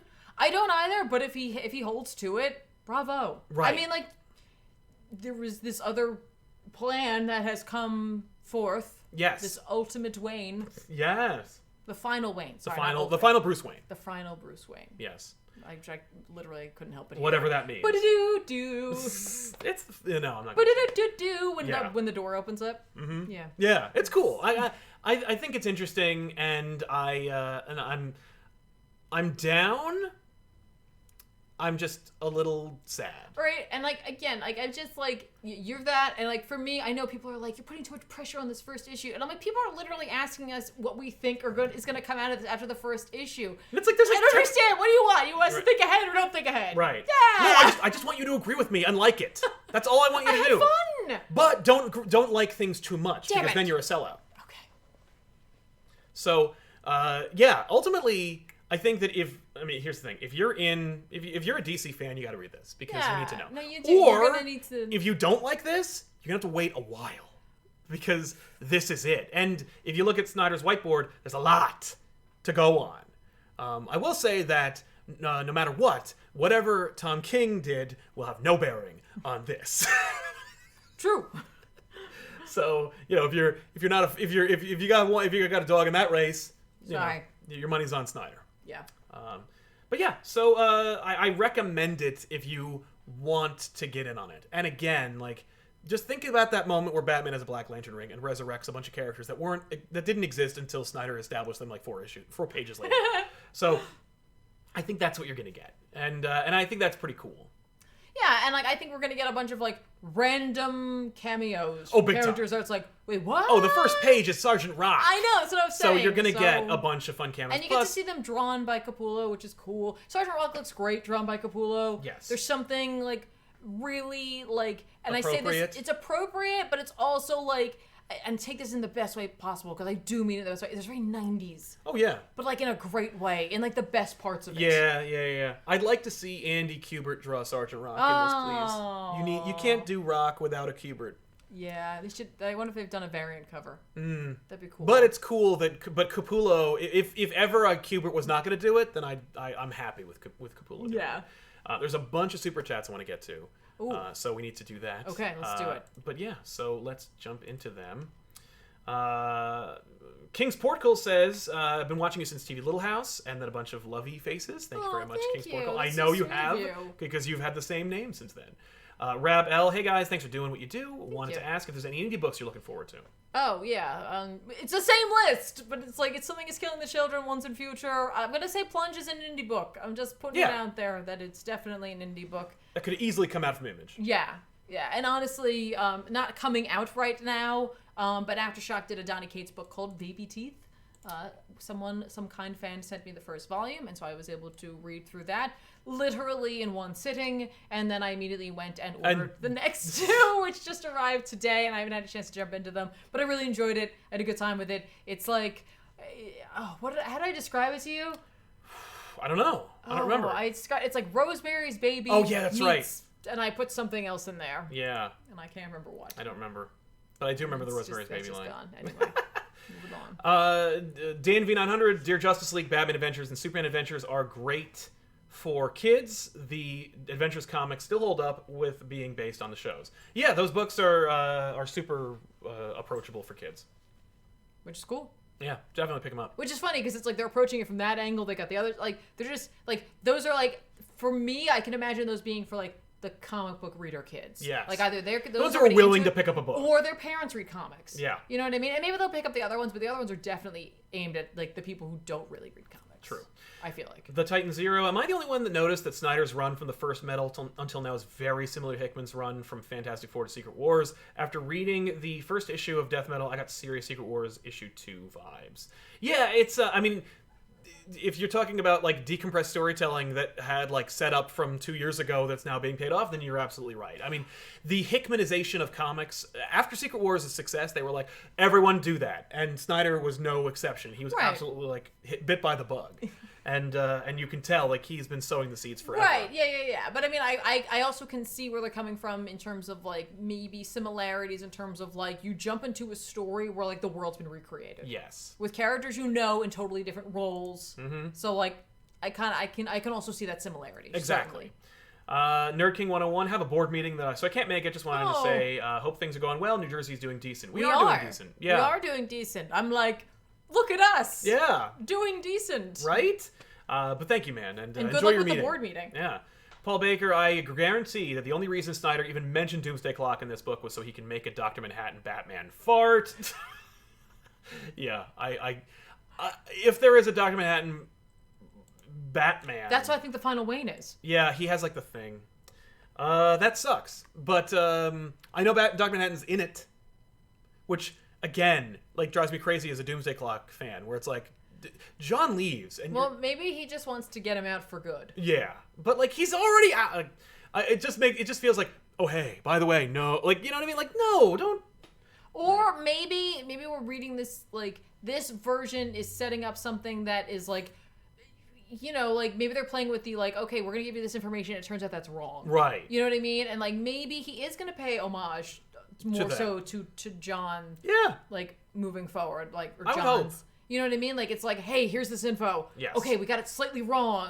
We learned this now. Oh my gosh. Maybe. Ron Caterasano says Scott Snyder loves adding history to Gotham, only for it to be a convenient plot to save Bruce's life.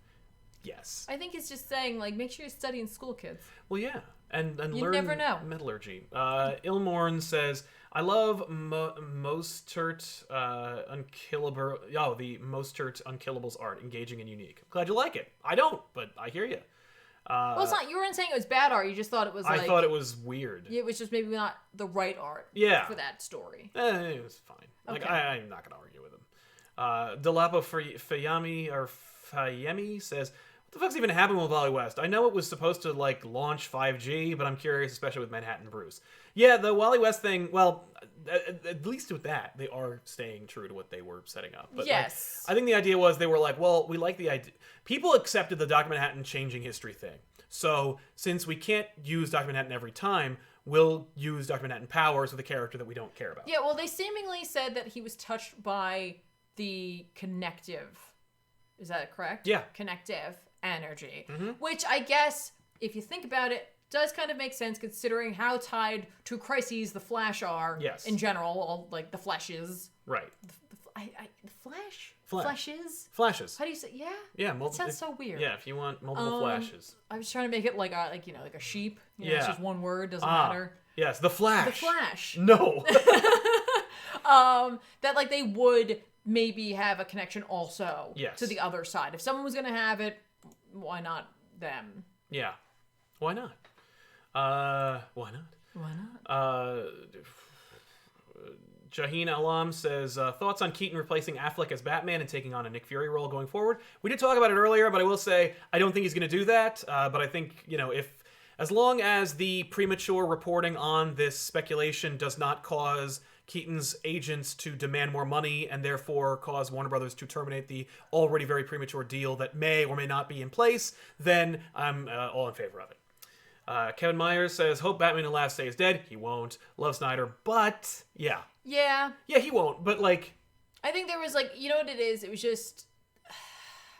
There was an oversaturation of the character, and it's like when there's like a song you like, and you hear the song too much out of your control, right? Yes. Like if someone you know is playing it too much or whatever, you hear it too much on Spotify, it's like okay, right? You know what I mean? Like it still could be a good thing. Yeah, it's just you've had too much of it. Right. Yeah, I don't know if I would argue that the Batman Last is a good thing, but I think some people really like it, and I'm just like I think other people like. No, for me, it doesn't. He does not hurt anything. Like Batman Last is just a new character. He doesn't. He is in no way a violation or an unmaking of anything. I don't have any problem with it. No. But there has been a lot of him. Joshy Lee helping us out in a big bad way. Thank you very much, Joshy. So much. We really appreciate it. And Daniel Prieto says, gonna come back later to watch, but want to draw some coffee money, comic books. Huzzah! Thank you. Huzzah to you too. I'm low on coffee grounds, so that money is going right into that. That's gonna help out. Taking that right now. Somebody had a great question about whether we're gonna do more Denny O'Neil books. Yes, we will be doing a Denny O'Neil book if I can find the damn thing. It's somewhere in the office, and I don't know where it went. So I may have to reorder it. I don't know. But it's gone. We'll find it. We'll spend a day. But it's a great story, kinda. It's like it's two fun, ridiculous stories. But I'm down to do that. Yeah. So yeah, let's jump into some recommendations for books that are coming out this week we think you should pick up. Obviously, apropos of this, Batman 93 is coming out from James Tynion IV with Guillaume March. Guillaume March. Looks cool. Yeah, it's just more. The Next is coming, the Joker War's coming. You know, we're getting our way through this story. Mm-hmm. Everybody keeps talking about how they feel bad for James Tynion and how he's getting screwed because he's a villain. writer. He is a fill-in, and he's a fill-in writer for like a plan that is no longer happening. So for me, it's like, well, then he's just he's the Batman writer now. Right, and unless, especially if Joker War lands, like... But unless they're like, no, we're not going to, like, if they're just going to still give it to someone else, like, I still would feel bad but the for writer him. that they were going to give it to was going to do the Black Batman, and so he's not going to be doing that No, anymore. I know, but they might just put someone else there, and like this, I do still feel bad for him because, you know, he probably is enjoying the story and he wants to tell the story. Yeah. But like, this story had to end at a certain point in a certain way. You know what I mean? Yeah, Like, yeah. This is another example where it's like being told like, oh, you can't do that. Oh, wait, never mind. Right. Like, so it's like, but I've already started this. Oh, yeah. Nah, I hear what you're saying. But I think, like, if Joker War is a fiery success, then why wouldn't they just keep him? Maybe. Well, hopefully it is. Right? Well, hopefully it's good. Yeah. As far as, like, new books go, I know you have a couple. Oh, let's see, Die number 11? Yes, Dino number 11. Die number 11 is coming out. Hellblazer number 7. Once a Future number 8. Yep. Plunge number 4. Yeah, it's a great time to be an indie fan. I have so many things I'm going to have to read. Oh no. Yeah. I was like, oh, I didn't spend too much this week. Yeah, but you will this week. Yeah, I even like double checked. I checked both days. The checking both days thing. I'm struggling. Yeah. Yeah. Like on Comixology at least. I'm Oh like, yeah. Okay, no, wait. Comixology. I get it because it's like how we're gonna do this now. You know what I mean? Oh, yeah. Like so. Christian Barraza says, yeah, DC, I don't know, death metal, no, tie-ins, extra, no. I look forward to your coverage of the event, but me, I'm out. Have a good one. You too. Well, thank you. Yeah, there's a lot of tie-ins. Well, not a lot. There's a number of tie-ins. Yeah. I know that, and if you look at Snyder's big board, he tells you where they all fit in, and yeah, I don't like them myself, and I will probably selectively pick them up. Sure. So we'll see, you know. We'll just make a commitment. I'll just pick up the ones you don't want to pick up. Right, exactly. And then we'll just go from there. Yeah. You know, it's seemingly after this first issue, this doesn't seem like a type of event that's going to like divide No. people. It's just like, I think some people are like in, out, and then there's a whole bunch of in between. Where I don't even think the people are out. I think it's more like they're either in or they're like, what? Well, I think there are some people who are like, I don't care. Well, I mean, I'm just obviously gonna Christian's see, out. Yeah, but that's like, what I'm saying. Like, but like, I feel like there's enough in between where it's like people are like, I'm gonna read it, I'll see where it goes. Yeah. Like that's good. I think that's good. Yeah. I will be giving this more of a benefit of the doubt because I can't not talk about it. Right. Yeah. But yeah, if I were a reader and I needed to save money, I'd be like, oh, good, it's time to drop out. because it's going to take up a big chunk of time, and it would be this thing that you can check out later that'll be in a collected volume or and you know it's not going to get canceled if someone, like, if you need to save some money right now, because I know a lot of people are in a position where it's like, comics are kind of a luxury. Yes. You know what I mean? And so, like, if you are someone like that, this event is not going to be canceled because you didn't buy it. Yeah, if you don't buy it, it's not going to be and you shouldn't feel bad if this is like anything, like any comic you're reading right now. If you are struggling with it, it's okay. Yeah. It's okay right now. You get to take care of you. Yeah. Josh Wallabaugh, back issues die with Tiffany, Ethan, and Ben. I mean, I don't know if enough people would watch it, and I feel like I would like that to happen. I would love to live in that world. I love feel your like optimism, Josh. Ethan's brain would crack in half. Yeah, maybe. Like, I think Ben would be like, okay, I'm in. I could live in this world. Right. I mean, no. Yeah, I would love to live in that world myself, the world where we could do die on back issues, but not yet. We need to be much bigger. Yeah. But yeah, you are going to be doing a back issues with Ethan and Ben. That's very near and dear to this audience. I am. And I'm excited about it myself because I can't wait to cut it. I am too. I think there's going to be a lot of interpretation. Yeah, I agree. It's like, how am I gonna? What's the word? That's the word. Yeah. That's the word. But we want to thank you so much for hanging out with us. We're very lucky to have you. Flywheel Shyster, thank you so much for your support. Thank you. There is a link that we pinned in the chat. If you want to keep this conversation going, if the show isn't over for you, join the Discord and keep the conversation rolling. It's over there. It's pinned to the top. Just click it and join it and be part of the conversation. There's so much going on here. There's a Dan Abnett interview from Elseworlds Exchange that will be in the place of a live show tomorrow. If you like our interviews, please watch it. Even if you're like, I don't really watch them, but I want them to keep going. Watch it anyway, or at least play it, because I'm gonna watch it. The episode is a lot of fun. Dan is a joy to have on the show, and I'd like to keep doing it, and I'd like to have Dan back. But I want to keep doing more interviews with these creators, and I want to bring that world to you because If I were a kid, I would, or a young comics reader, or new, I would love to know more about this inside baseball, and particularly about like how to write or weave story, or hear, you know, great people who have written stories that I love espouse about the things that they love. Because like, if you like Aliens or Terminator or Guardians of the Galaxy, you're gonna really enjoy Shadows of Mordor. Shadows of Mordor. We didn't really talk about Shadows of Mordor, but we did talk a little bit about it.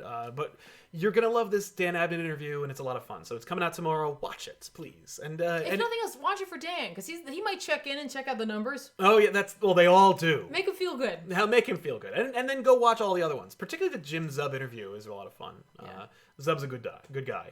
With that in mind, we want to thank you so much for hanging out with us. And of course, if you like video games, twitch.tv/ComicPop. Follow. You don't have to subscribe, just follow, and you'll get updates about when this young lady will be playing more video games. You're playing Last of Us Part 2. Yes. A very polarizing game. Yes. But I'm playing it through. I'm not reading into all of that. I'm going to have my own experience and make my own calls on it and play the guitar.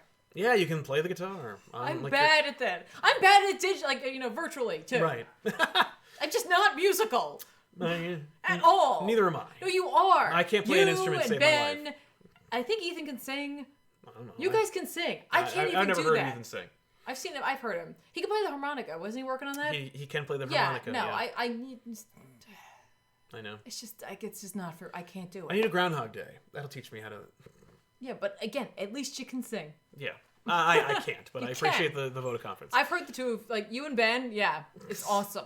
Thank you very much for having us, everybody. We'll see you guys next time with an all-new episode. And, when you're out there and you're reading your comics, remember, just because you don't like something doesn't mean that somebody else doesn't love it. We've certainly been told that a million times. And know that just because we might be critical of something doesn't mean that we hate it. It doesn't. We spent too much time backpedaling and trying to explain our actions, and I was like, no, I don't not like it. Yeah, that's it. That's really just what it is. I mean, like, I have my favorite things, and I still make fun of them. Exactly. I still do. Are you a Star Wars fan? You mean you tell me you've never made fun of it? I'm a fan of you. I make fun of you all the time. That's fair. Can't argue with that. So long, everybody. We'll see you guys next week. Bye.